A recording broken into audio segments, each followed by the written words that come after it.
Vamos falar agora de algo que muito poucos brasileiros têm, que é o fundo de emergência.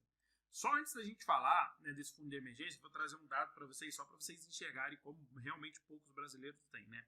Em 2019, o Banco Mundial fez uma pesquisa, tá? Vou colocar aqui o Banco Mundial, e perguntou lá a alguns brasileiros quais deles teriam a possibilidade de levantar, em caso de extrema urgência, né? Em caso de saúde, por exemplo, o valor de R$ 2.500. Levantar o valor de R$ 2.500. Que na época aí seria 2 salários mínimos, né? 2 salários e meio, vamos colocar aqui, 2 salários e meio, tá? Então ele foi lá para as ruas e perguntou, ó, se você precisasse levantar R$ 2.500, você conseguiria, tá? 70 milhões falaram que não. Ou seja, de extrema urgência não conseguiria ir esse valor, o que representava ali 1/3 da população, tá? E desse 1/3 da população que a gente está falando, a gente ainda considera as crianças. Se a gente for falar da população economicamente ativa, esse número aumenta ainda mais, né, em percentual. Então, olha aí como realmente poucos brasileiros acabam tendo esse fundo de emergência, né? Ou seja, um dinheiro guardado para caso venha acontecer algum problema. Então, vamos lá. O que seria o fundo de emergência? Fundo de emergência, também chamado de reserva de emergência, é um valor financeiro que deve estar aplicado em investimentos, passa a marcar texto, com muita liquidez. Por quê? Porque o objetivo ali não é ganhar dinheiro com ele, é deixar ele guardado para, em caso de emergência, você utilizar. Mas aí é claro, se você tem o dinheiro guardado, você procura rentabilizar, mas tem que colocar ele com liquidez imediata. Beleza? Ou seja, que pode ser convertido em dinheiro o mais rápido possível, sem variações bruscas. Então, grandes exemplos aí de fundos de emergência são guardados em LFT, em CDB com liquidez diária, em poupança ou em fundos de renda fixa de curto prazo. Todos eles investimentos com baixo risco, que é o que se pede, e com liquidez imediata. Beleza? A gente tem aqui o Tesouro Selic, que é a liquidez D1, tá? Então, até tomar cuidado também para colocar isso aqui em algo de fundo de emergência. Por quê? Caraca, eu precisei do dinheiro. O dinheiro cai na conta no dia posterior. E aí você avalia se a sua liquidez ela precisa ser liquidez imediata ou se um dia útil serve. O que é D1? Pediu dinheiro, o dinheiro cai amanhã. Ou seja, só cai depois de um dia útil. Beleza? Isso é importante. Então, vamos lá.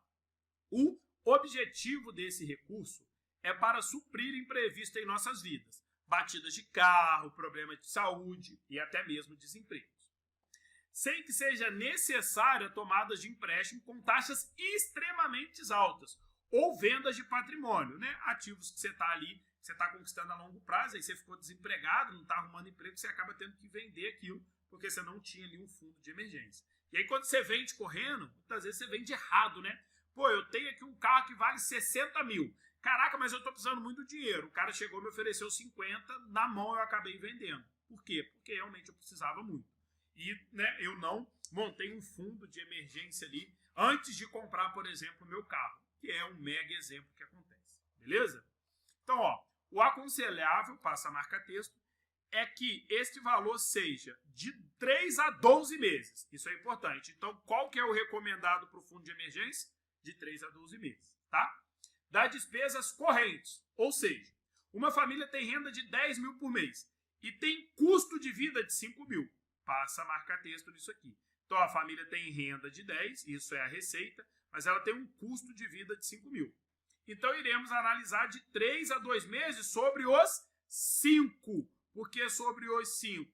Os 5 são as despesas. E é isso que falo. A gente vai calcular somente sobre as despesas. Beleza?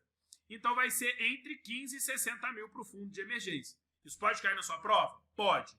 Então vai cair na sua prova. Uma família tem renda de 10 mil e tem um custo de vida de 5 mil. O seu fundo de emergência deveria estar entre 5 e 50, entre 10 e 120, entre 30 e 90 ou entre 15 e 60?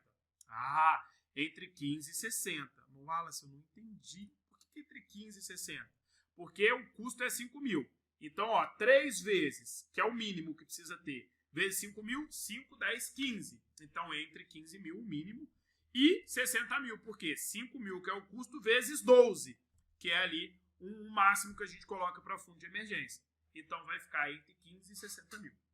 Então é importante, precisa gravar isso. Fundo de emergência, você vai sempre analisar entre 3 a 12 meses. E vai ser entre 3 a 12 meses sobre o valor das despesas. Beleza? Então aí, fundo de emergência muito importante para a sua prova. E eu espero você na próxima aula.